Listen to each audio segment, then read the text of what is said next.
Hai teman-teman Drill Traders, balik lagi di YouTube-nya Traders Family pasti bareng Pak Tito dan kali ini kita mau bahas soal pola yang kita janjiin kemarin teman-teman. Enggak. Enggak ada perjanjian kayak gitu, enggak. Bohong, enggak ada. Itu belum ketok palu. Nah, ini supaya teman-teman tahu kalau usaha saya belum selesai, belum ketok palu. Jadi tolong dibantu dengan komen yang banyak Pak, tolong Pak gitu. Ya Pak. Oke, saya tetap sudah punya pertanyaan buat kali ini. Oke. Biarpun yang pola belum terjawab. Tapi masih berhubungan sama pola. Oh enggak, kali ini enggak. Kali ini enggak. Oke. Ya maaf, fair Pak, orangnya Pak. Pertanyaannya adalah, masih banyak yang nanya di komen YouTube, komen Instagram. Pak, kalau nih Pak, TF kan pengen ngebiruin lautan forex, pengen bikin trader-trader bisa profit konsisten. Kalau pada akhirnya, nih lautnya udah biru nih, trader-trader udah pada profit konsisten nih, ada masalah baru sebenarnya. Kok masalah baru sih? Masalah baru. Yang bayar siapa kalau yang loss nggak banyak? Hah? Bener begitu pertanyaannya. Nah, ayo lo. Gimana Pak? Ini cuman Bapak yang bisa jawab, nggak ada lagi yang lain. Apaan cuma saya yang bisa jawab? Semua orang juga bisa jawab ini. Tetap seperti biasa. Lebih afdol kalau dari Bapak langsung.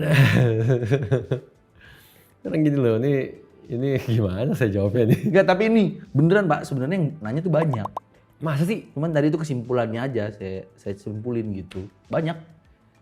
Ini gimana ya? Kebanyakan dapat edukasinya dari siapa? Dari nggak jelas kali. Itu kita nggak tahu Pak. Ya maksudnya itu kan seakan-akan yang mereka tahu konteksnya itu hanya forex yang dunia perbandaran gitu loh. Ya. Maksudnya ketemunya broker-broker yang full market maker, yang full bandar. Ya. Ya kan? Kalau semuanya profit, brokernya bangkrut dong. Gitu kan? Ya. Kalau brokernya bangkrut tuh siapa yang bayar? Nah, ya nggak gitu dong. itu tuh. Ya kan emangnya semua broker yang full market maker? Mm. Kan gitu? Iya. Atau gini, saya punya cara jawab yang lebih menarik. Ya. Gimana tuh? Gimana? Sekarang kita balikin pertanyaannya ke teman-teman semua. Kalian tahu dong yang namanya deposito di bank? Pasti tahu. Ya kan? Pasti tahu. Nggak mungkin nggak tahu. Deposito di bank sifatnya orang dikasih profit dan itu sifatnya pasti loh. Iya. Bener gak sih? Pasti. Fix itu kan? Heeh. Terus banknya apa nggak bangkrut? Ayo. Kalau semua orang bunga depositonya dibayarkan, banknya apa nggak bangkrut? Iya juga. Gimana banknya mau ngebayar? Iya. Itu, bener dong? Bener. Oke, pasti teman-teman jawabnya, ya itu kan banknya ngolah lagi transaksinya. Gitu kan? Oke, sekarang saya jawab lagi yang masih berhubungan sama dunia kita. Ya. Semua tahu ada yang namanya hedge fund atau fund manager. Ya. Kelas dunia. Ya. Kan? TF cuma seujung kuku. Iya TF cuma seujung kuku. Iya. Kalau yang namanya hedge fund, transaksinya ini udah wah raksasa lah gitu kan. Udah gedenya minta ampun. Heeh. Ya dong? Heeh. Mereka trading dong, namanya juga hedge fund. Iya bener pasti. Ya kan? Terus profitnya siapa yang bayar? Sebentar. Sebelum sampai di situ nih, mungkin biar clear tuh yang transaksinya gede banget. Mungkin tuh biar lebih jelas gitu. Gede itu semana sih sebenarnya. Biar kita tahu yang kecil berapa, Pak. Maksud saya itu gitu loh. Oke. Biar tadi yang seujung kuku tuh ketahuan. Ini saya browsing aja ya, biar afdol sekalian. Saya browsing. Bentar ya. Kita browsing datanya. Nah, ini. Di sini kita bisa lihat dong.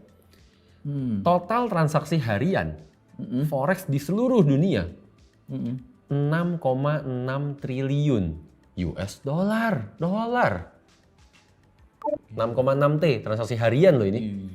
Indonesia transaksi hariannya nggak ada 1%-nya dari total transaksi dunia. Itu yang dolar aja mungkin dirupiahin nolnya ada berapa ya? Nol itu nggak kehitung. Iya, bener tuh, yang bener itu, Pak. Atau saya ucapin lebih ekstrim, transaksi se-Indonesia nggak ada 0,5%-nya dari transaksi dunia. Tuh. Kalau bicara transaksi per 1 tahun, Ya. ini dijelaskan angkanya. 2,4 kuadriliun alias 2.400 triliun. 2.400 triliun. Udah gak usah dibayangin nolnya. Itu transaksinya sebanyak apa? Iya, itu gede banget. Iya sih. kan? Gede banget. Dan yang kita lakukan ini masih dalam skala kecil. Iya. Kita mengedukasi hanya untuk orang Indonesia. Iya. Aplikasi kita hanya untuk Indonesia. Semuanya pakai aplikasi kita, semuanya profit sekalipun. Marketnya nggak gerak. Tapi mungkin mereka anggapannya masih begitu, Pak. Mungkin ya, mungkin. Ya makanya ini saya bukain faktanya. Iya. Iya kan? Semuanya pakai aplikasi TF deh nanti ceritanya nih. Udah profit konsisten deh semuanya. Ya. Transaksinya nggak nyampe 0,5% dari seluruh dunia. Jadi nggak akan berimbas apapun. Iya. Sebenarnya. Iya, Ya kan? iya. Kalau ditanya siapa yang bayar? Ya broker yang bayar. Iya, iya, cuman tetap aja mereka tuh "Hah, cukup gitu. Enggak gini. Maksudnya dulu kita pernah bahas ya tahun lalu Iya, apa 2 tahun lalu saya lupa. Broker tuh ada yang full market maker, ada yang hybrid. Ya. Ya kan? Dalam artian kalau broker-broker yang hybrid, mereka ada bisnis lain. Gitu kan? Mereka juga akan melakukan hedging. Ya. Benar. Ya dong? Heeh. Saat mereka hedging dan hedgingannya profit, siapa yang bayar? Bank. Kan begitu kan? Ya. Transaksi ini tuh ada alurnya lah semua. Ya. Itu sama aja kayak dibilang hedge fund. Mereka transaksinya kemana? Langsung ke bank. Iya. Dan kalau ditanya, lu sama bank diapain? Ya. Saya balikin ke soal deposito tadi. Iya. Duit kita diapain sama bank? Iya, benar. Ya kan? Benar. Yang intinya yang mau saya sampaikan adalah bagaimana para big banks, bagaimana para big guys mengolah transaksi kita. Itu udah nggak usah dipikirin. Itu udah dunianya mereka. Kadang saya mikir ya, Pak. Profit konsisten kapan ya? Ya kan ngarepnya kan bisa segera profit konsisten. Iya. Ya kalau udah sih syukur. Kalau belum, masa ya saya udah mikirin begituan. Iya juga. Ini logika bodohnya saya nih ya, Pak. Kalau saya udah profit, duitnya nggak masuk, baru saya komplain, bener dong. Ini masalahnya ketemu profitnya belum tentu konsisten nih Mas ini. Enggak lah, mungkin udah mikirin jangka panjang lah. Mungkin udah mikirin jangka panjang, wah suatu hari nanti gitu kan, udah lahir nih semua tradernya jago-jago gitu kan. Bagus. Akhirnya semua orang ikutan profit konsisten gitu kan. Udah mengkhawatirkan dari sekarang, thank you. Ya kan? Tapi nggak perlu dikhawatirin sebenarnya. Karena transaksi yang sebenarnya jauh lebih besar lagi. Ya. Oh sebentar, saya punya data yang lebih menarik. Saya punya data yang lebih menarik di artikel yang sama. Kita sama-sama bisa lihat di sini. Ini data kan, data baru nih, 2021 data 2022. Ya. Ya kan? Sebelumnya, zaman bahala kita bilang, zaman tahun jebot. Ya. Yang mendominasi transaksi dunia itu selalu big banks, alias bank-bank besar yang udah raksasa semua kelasnya. Kita tahu udah kelasnya JP Morgan, Deutsche Bank, UBS dan seterusnya. Di sini kita bisa melihat ada yang namanya XTX Markets. Yang ada bank-banknya nih maksudnya nih. Ada satu lagi namanya Jump Trading. Ya. Ya kan? Kalian semua boleh browsing yang namanya XTX Markets dan Jump Trading. XTX Markets perusahaannya based di London, Jump Trading based di Amerika. Ya. Keduanya adalah perusahaan trading. Ya kan? Keduanya perusahaan yang benar-benar trader isinya. Ya. Bahkan yang mendirikan dua-duanya adalah professional trader. Ya. Gitu. Serius cari. XTX Markets ini pendirinya adalah ex-tradernya Deutsche Bank. Extra dari Deutsche Bank. Oke? Ya. Jelas main bisnis mereka adalah trading dong. Trading lah. Transaksi mereka sebesar apa nih bisa dilihat nih? Iya. Ini loh. Itu saya. 7% dari dunia loh. 7% dari yang 2.400. Ini si top 10 nih padahal nih ya. 7 loh. Kita 0,5% aja nggak kena. 7% dari yang 2.400 triliun tadi. Iya. Dan mereka trading. Fine-fine aja. Iya. Aman-aman aja. Agak sulit juga saya kalau gitu. Jadi maksudnya, iya TF ngumpulin trader, kita berusaha nyetak-nyetakin trader, membirukan lautan forex, iya. Kan arah besar kita kemana sih? Arah kita besarnya ke situ. Iya. Kan karena ini perusahaan baru loh, XTX Markets. Iya. Baru didirikan sejak 2015. Dan tahun 2021 udah nyodok ke atas. Bahkan sejak tahun 2019, Iya. dia sudah masuk dalam top 10. Bahwa memang ya profesi trader dan bisnis trading memang sebesar itu. Iya. Saya sebenarnya punya pemikiran gini. Sebenarnya mungkin nggak sih teman-teman tuh masih berpikir kayak gini tuh apa ya penyebabnya ya? Maksudnya kalau dari contoh Bapak tadi misalnya deposito. Mungkin buat sebagian besar teman-teman di luar sana menganggapnya kan ya deposito tuh ya aman. Semua ya citranya baik lah gitu Pak. Iya. Sementara kan ya di forex kita tahu sendiri banyaknya oknum apa segala macam membuat mereka jadi lebih worry gitu Ya, loh, betul. lebih kayak masa iya sih, masa bener sih. Nah balik lagi kalau menurut saya nih ya salahnya oknum-oknum juga ya, maksudnya jadinya ya yang pengen trading dengan bener jadinya ya nggak yakin, nggak percaya diri gitu loh Pak. Dia takut. Ya. Jangan kan begitu.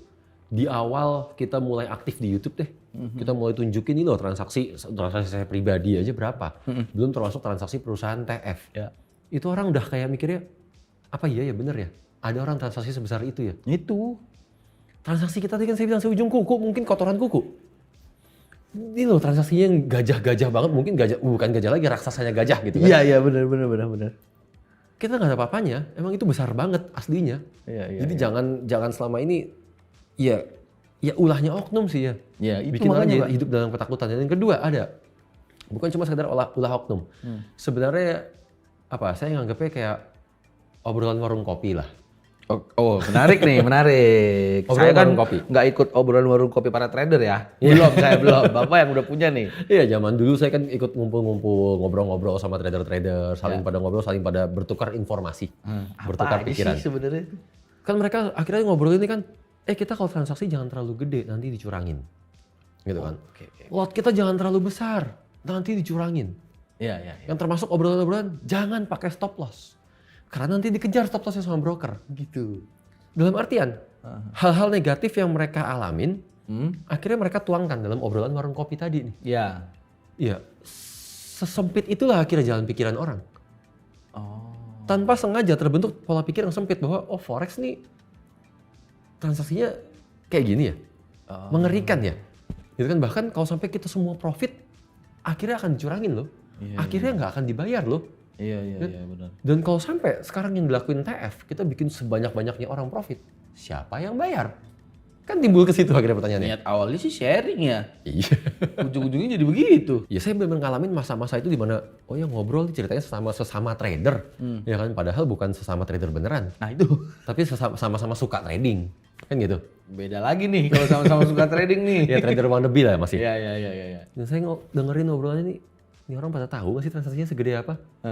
Sementara saya yang duduk di ruang dealing waktu itu sebagai dealer, nggak ada apa-apanya transaksinya, ngapain saya khawatirin? Dan jatuhnya saya males ngobrol gitu kan. Udah nggak usah lah. Jadi nggak Bapak respon di situ? Enggak. Itu dulu banget kali ya. Ya, tapi kalau dari saya ya mungkin dari penjelasan Bapak yang Bapak coba jelasin dari tadi, ya harusnya buat teman-teman udah clear kali ya. Maksudnya kita jangan berpikirnya, kalau menurut saya jangan berpikir terlalu sempit kali ya Pak ya. Iya, bukan cuma jangan pikiran terlalu sempit, nggak usah kejauhan dulu deh. Bentar. Saya kasih satu kalimat pamungkas sekalian. Apa tuh? Saya kasih satu kalimat pamungkas. TF, fokus nyetak trader. Kita memang ngajarin cara trading yang benar. Perhatikan resiko dan lain-lain. Biasakan gunakan stop loss, metode harus di backtest dan seterusnya. Ya kan? Fokusnya kita ngumpulin trader, setelah itu kita yang siap mendanai kan. Kita yang mendanai loh. Iya kan? Berarti kalian fokus aja dengan karir sebagai trader. Toh itu dana kita nantinya. Benar. Selebihnya nggak usah dipikirin. Selebihnya urusan kita. Ya. Ya kan, benar-benar urusan TF. Kalau TF sampai nggak tahu harus transaksi besar itu kemana, terus gimana kami hidup selama ini? Ya teman-teman pikirin aja coba. Iya itu. Saya mau kasih satu pertanyaan bonus sebenarnya nih Pak. Apa tuh? Buat teman-teman. Bonus nih dalam artian ya sedikit apa ya, kisi-kisi lah. Kita kan aplikasi udah tahun 2020 ya Pak? Ya bisa dibilang mulai 2020 lah, 2020 akhir. 2020 akhir, udah sampai kita anggaplah sampai akhir kemarin 2022. Oke. 2022 ini kan kita mau masuk 2023, menjalani setahun ke depan 2023. Bapak kan pasti saya yakin Bapak mantau dong ini para teman-teman yang ada di aplikasi dong. Iya. Proses belajarnya. Dari yang Bapak lihat, itu sebenarnya perkembangannya gimana sih Pak? Apakah sebenarnya dari apa yang sudah terjadi di 2 tahun itu, oh ini sebenarnya harapan kita semakin positif, Oke. gimana? Atau memang mungkin ya ini saya tebak-tebakan dulu, mungkin ada nih sebenarnya kelemahannya di sini yang mungkin bisa kita perbaiki di 2023 supaya ini mimpi kita bareng-bareng bisa tercapai lebih cepat bareng-bareng. Oke, kalau kita bicara dari positif dulu ya, kita bicara progres. Progresnya jelas semakin baik, baik banget. 2022 itu progresnya jauh lebih baik daripada 2021. Pesat Good news. progresnya. Ya, ya, ya. Bisa dilihat dari mana sih? Bisa dilihat dari ya yang cash out makin banyak itu aja. Benar. Ya kan nyampe level Benar. elite, nyampe level master itu makin banyak. Ya, ya. Dari situ tapi kita pede nggak sih? Wah akhirnya ini akan mulai bermunculan nih trader-tradernya. Wah legend. Sangat pede, sangat confident. Pasti. Tapi kendalanya apa sih? Sebentar Dari- Pak, perhatikan ya teman-teman. Oke.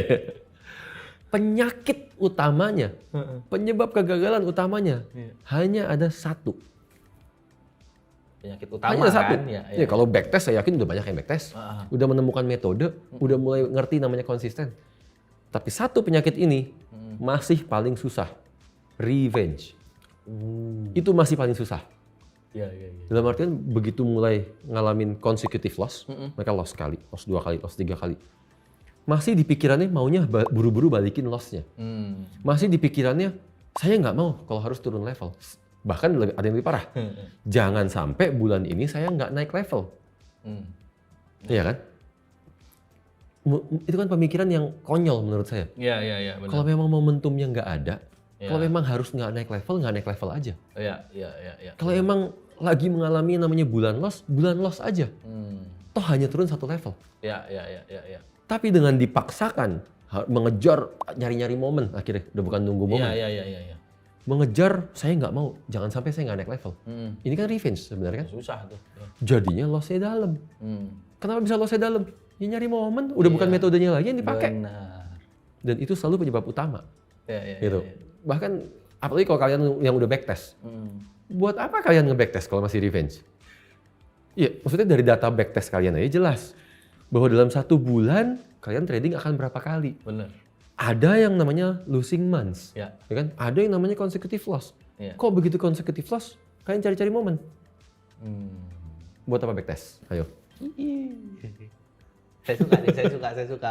Tuh teman-teman bonusnya, diam-diam saya tanyain dapat jawaban. Tapi baik lagi sebenarnya dari progres yang sudah kita laluin bareng-bareng sama teman-teman semua sebenarnya ini ya arahnya semakin positif lah kan. Jauh. In general gitu Pak. Jauh. Ya, ya, ya. Gitu. Ya benar-benar jauh lah bisa dilihat lah. Udah mulai ada yang kalau yang udah ketemu sama kita, ya kan, dari pas kumpul-kumpul pas acara Q&A, sudah mulai bisa ngerem. Ya. Kan lagi loss, oh ya sudah. Ya. Lebih baik saya nggak usah terusin dulu. Anggap tutup buku kalau pembahasan kita di Nah, Q&A kan. ya. Dalam money management kita bilang, ya udah anggap tutup buku. Ya kan? Lanjutin bulan depan. Sudah mulai ada yang nerapin seperti itu. Good. Nah, Gitu. tuh teman-teman.